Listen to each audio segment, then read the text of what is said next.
Batuk berdarah merupakan salah satu gejala akibat pendarahan di saluran pernafasan atau paru. Batuk berdarah dapat berupa darah segar hingga darah kering.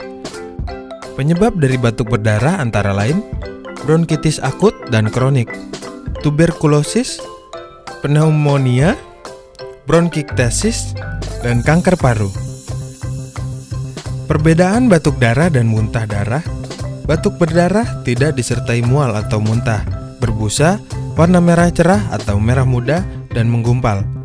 Muntah darah disertai mual dan muntah, tidak berbusa, warna kehitaman atau coklat, dan terdapat makanan di dalamnya. Cara menangani muntah darah yaitu dengan segera konsultasi kepada dokter, tirah baring dengan posisi kepala lebih rendah dari tubuh dan miringkan, lalu pemberian oksigen.